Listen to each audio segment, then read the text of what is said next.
जय मां सरस्वती। आप सभी को सरस्वती पूजा की हार्दिक शुभकामनाएं। प्रिय श्रोताओं, क्या एक निर्धन और श्रापित बालक अपनी अज्ञानता को मिटाकर ज्ञान का दीप जला सकता है?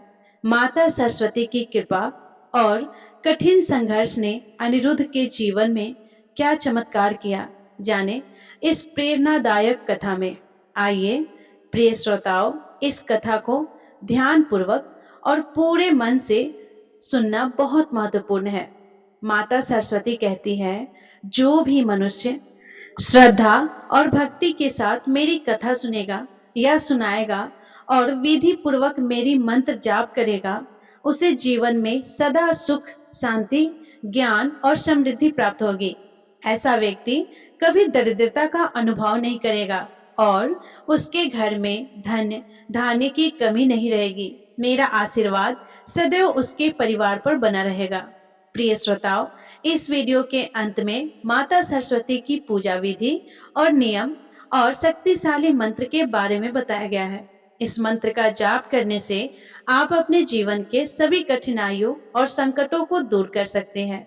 हम आपसे निवेदन करते हैं कि इस पवित्र कथा को पूरा अवश्य सुनिएगा। तो प्रिय श्रोताओं, आइए पूरी श्रद्धा और भक्ति के साथ इस पावन कथा को सुने और माता सरस्वती की कृपा प्राप्त करें। अब कथा को शुरू करते हैं। प्रिय श्रोताओं, एक समय की बात है। एक छोटे से गांव में एक निर्धन परिवार रहता था। परिवार में माता, पिता और उनका एकमात्र पुत्र था, जिसका नाम अनिरुद्ध था। यह परिवार अत्यंत दरिद्रता में जीवन व्यतीत कर रहा था। उनके पास ना पर्याप्त भोजन था और ना ही अच्छे कपड़े, परंतु उनके दिलों में एक दूसरे के लिए अपार प्रेम और सहानुभूति थी। अनिरुद्ध के माता पिता अत्यंत परिश्रमी थे। वे दिन रात मेहनत करते थे ताकि अपने बच्चे का पेट भर सके। रुद्र एक चंचल और जिज्ञासु बालक था। उसका मन हमेशा नई चीजें जानने और समझने की ओर आकर्षित रहता था। वह गांव के बड़े बुजुर्गों से कहानियां सुनता और अपनी कल्पना में खो जाता, परंतु उनके जीवन में निर्धनता का साया हमेशा बना रहता था। एक दिन अनिरुद्ध अपने मित्रों के साथ खेलते खेलते गांव के पास स्थित एक जंगल में पहुंच गया। वहां उसने देखा कि एक साधु तपस्या में लीन थे।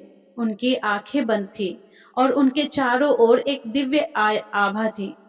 बाल सुलभ जिज्ञासा में अनिरुद्ध वहां पहुंच गया और खेलने के दौरान अनजाने में साधु की तपस्या स्थल पर मिट्टी उछाल दी। साधु का ध्यान भंग हो गया और उन्होंने अपनी आंखें खोली और क्रोध में अनिरुद्ध को देखा। अनिरुद्ध भयभीत हो गया और क्षमा मांगने लगा, लेकिन साधु का क्रोध शांत नहीं हुआ। उन्होंने कहा, तू मेरी तपस्या भंग की है, इसके परिणाम स्वरूप मैं तुझे श्राप देता हूँ कि तू जीवन भर अज्ञानता में रहेगा और कभी ज्ञान का प्रकाश नहीं देख पाएगा। साधु के वचनों से अनिरुद्ध का दिल बैठ गया। वह रोते हुए अपने घर लौट आया और अपनी माँ को सारी घटना सुनाई। माँ ने उसे समझाया, परंतु उसका दिल भी एक बात से टूट गया कि उनके बेटे का भविष्य अंधकारमय हो सकता है। अनिरुद्ध की माँ ने ठान लिया कि वे अपने बेटे के लिए हर संभव उपाय करेगी। उन्होंने दिन रात माता सरस्वती की आराधना शुरू कर दी। उनका विश्वास था कि विद्या और ज्ञान की देवी माता सरस्वती ही उनके बेटे की अज्ञानता का अंधकार दूर कर सकती है। महीनों तक उन्होंने उपवास और प्रार्थना की। उनकी सच्ची भक्ति और समर्पण से माता सरस्वती प्रसन्न हो गई। एक रात जब अनिरुद्ध की माँ प्रार्थना कर रही थी, माता सरस्वती उनके सामने प्रकट हुई। उनका स्वर ममतामयी था और उनकी उपस्थिति से सारा घर प्रकाशमय हो गया था। माता सरस्वती ने कहा, हे वत्स, तुम्हारी भक्ति ने मुझे प्रसन्न किया है। मैं जानती हूँ कि तुम्हारा पुत्र श्रापग्रस्त है, परंतु मेरा आशीर्वाद उसकी अज्ञानता को मिटा सकता है। परंतु यह तभी संभव होगा जब वह स्वयं ज्ञान की ओर अग्रसर होना चाहे। माता सरस्वती के आशीर्वाद के बाद अनिरुद्ध के मन में बदलाव आने लगा। उसे पुस्तकों और शिक्षकों की ओर आकर्षण महसूस होने लगा। हालांकि साधु के श्राप के प्रभाव से वह अक्सर परेशान हो जाता। उसे पढ़ाई में बार बार कठिनाइयां होती और वह निराश हो जाता। लेकिन उसकी माँ उसे हर बार समझाती, सच्चा प्रयास ही असली पूजा है। उसने छोटी छोटी कहानियों से पढ़ाई शुरू की। उसकी माँ ने उसे पुराने धार्मिक ग्रंथों की कथाएं सुनाई, जिनसे उसे प्रेरणा मिलती। धीरे धीरे उसका आत्मविश्वास बढ़ने लगा।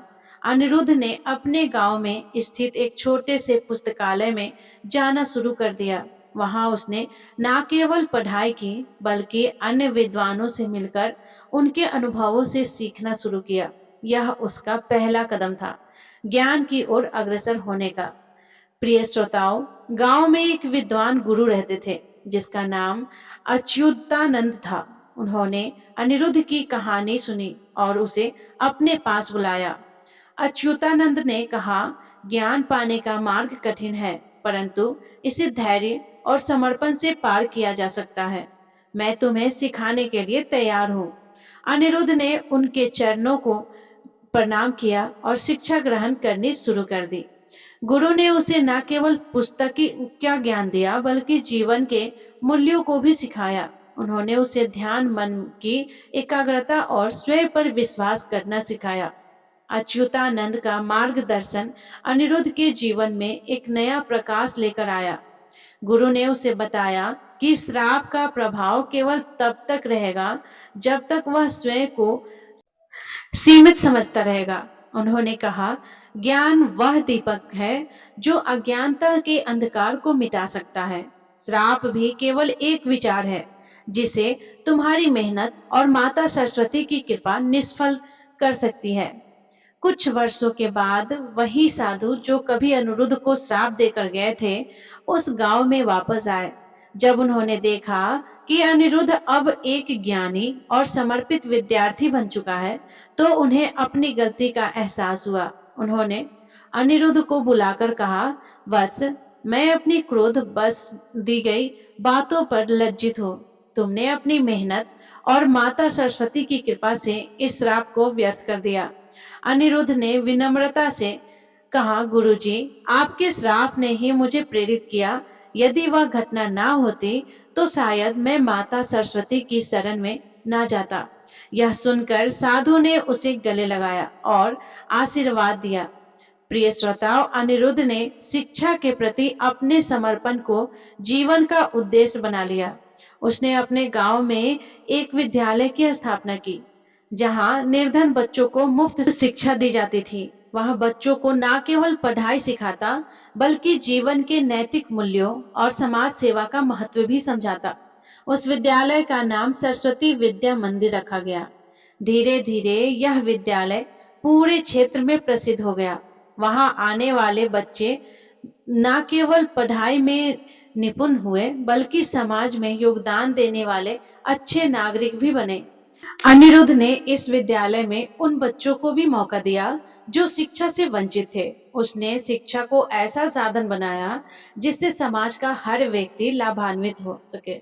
और मित्रों, एक दिन जब अनिरुद्ध विद्यालय के प्रांगण में बच्चों को पढ़ा रहा था, तब उसे एक दिव्य प्रकाश दिखाई दिया। वह प्रकाश माता सरस्वती का था। माता ने प्रकट होकर कहा, अनिरुद्ध, तुमने अपनी मेहनत, भक्ति और समर्पण से यह सिद्ध कर दिया कि सच्चा ज्ञान केवल पुस्तकों में नहीं, बल्कि सेवा और निष्ठा में है।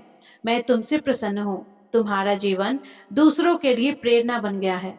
यह कहकर माता सरस्वती अंतर्ध्यान हो गई। उस दिन से अनिरुद्ध ने और भी समर्पण और उत्साह से अपना जीवन समाज और शिक्षा को समर्पित कर दिया।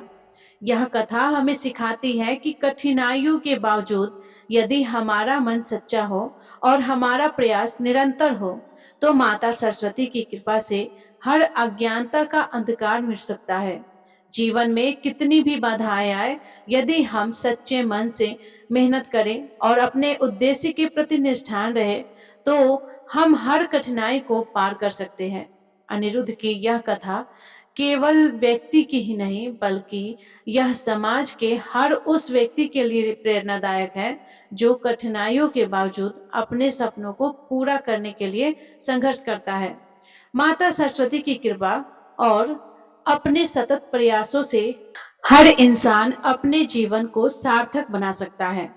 प्रिय श्रोताओं, माता सरस्वती की इस प्रेरणादायक कथा यहीं पर समाप्त होता है। माता सरस्वती की शक्तिशाली मंत्रों का जाप उनके भक्तों के लिए अत्यंत लाभकारी माना गया है। माता सरस्वती के मंत्रों का माला जाप करने के लिए कुछ विशेष नियम और विधियां हैं, जिनका पालन करने से अधिक लाभ प्राप्त होता है। यह विधि विशेष रूप से विद्या, बुद्धि और ज्ञान की प्राप्ति के लिए की जाती है। माला जाप के नियम कुछ इस प्रकार है। माला जाप से पहले स्नान करें और स्वच्छ वस्त्र पहने। मन और शरीर की शुद्धि के लिए ध्यान करें। सफेद आसन का उपयोग माता सरस्वती को सफेद रंग प्रिय है। जाप के लिए सफेद चंदन की माला, कमल के बीज की माला का उपयोग करें। प्रिय श्रोताओं, यह माला शुभ मानी जाती है क्योंकि यह शीतलता और सकारात्मकता ऊर्जा प्रदान करती है। माला जाप का समय ब्रह्म मुहूर्त सुबह 4 बजे से 6 बजे या संध्या काल शाम को सूर्यास्त के समय जाप के लिए सबसे शुभ माना गया है। यदि यह संभव ना हो तो शांत और एकांत स्थान में किसी भी समय जाप कर सकते हैं। प्रिय श्रोताओं, माला में 108 मनकों का उपयोग होता है। प्रत्येक मनके पर मंत्र का उच्चारण करें। कम से कम एक माला 108 बार मंत्र का जाप करें। यदि संभव हो तो 3, 5 या 11 माला का जाप करें। मंत्र का उच्चारण स्पष्ट और सही तरीके से करें। मानसिक जाप यानी मन ही मन मंत्र का जाप सबसे प्रभावी माना जाता है। जाप करते समय पूर्व या उत्तर दिशा की ओर मुख करके बैठे। स्थान शांत और पवित्र होना चाहिए। मंत्र जाप के दौरान माता सरस्वती की प्रतिमा या चित्र स्थापित करें। सफेद फूल, दीपक और सफेद मिठाई चढ़ाएं। सरस्वती वंदना या ध्यान मंत्र का पाठ करें। माता सरस्वती की शक्तिशाली मंत्र कुछ इस प्रकार है। ओम ए सरस्वतीये नमः। ओम ए सरस्वतीये नमः। ओम ए सरस्वतीये नमः। जाप के बाद माता सरस्वती से प्रार्थना करें और अपनी पढ़ाई, ज्ञान या अन्य किसी उद्देश्य के लिए आशीर्वाद मांगे। माला जाप के बाद के नियम कुछ इस प्रकार है। माला को पवित्र स्थान पर रखें और इसका उपयोग केवल जाप के लिए करें।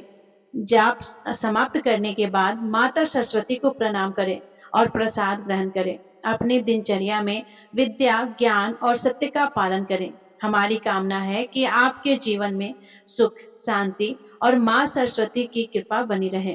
तो प्रिय श्रोताओं, इस वीडियो को देखने के लिए आपका बहुत बहुत धन्यवाद। यह विशेष दिन हमारे जीवन में सकारात्मक ऊर्जा और भक्ति का संचार करता है। कृपया अपने विचार कमेंट में जरूर लिखिएगा और जय मां सरस्वती लिखना ना भूलिएगा। और आपके कमेंट मुझे और भी प्रेरित करते हैं, तो इसलिए आप कमेंट जरूर कीजिएगा। और अभी तक आपने हमारे चैनल को सब्सक्राइब नहीं किया है तो चैनल को सब्सक्राइब जरूर कर लीजिएगा और बेल आइकन बटन को प्रेस कर लीजिएगा, ताकि जो भी वीडियो मैं अपलोड करूं उसका नोटिफिकेशन सबसे पहले आपके पास जाए। धन्यवाद। जय मां सरस्वती।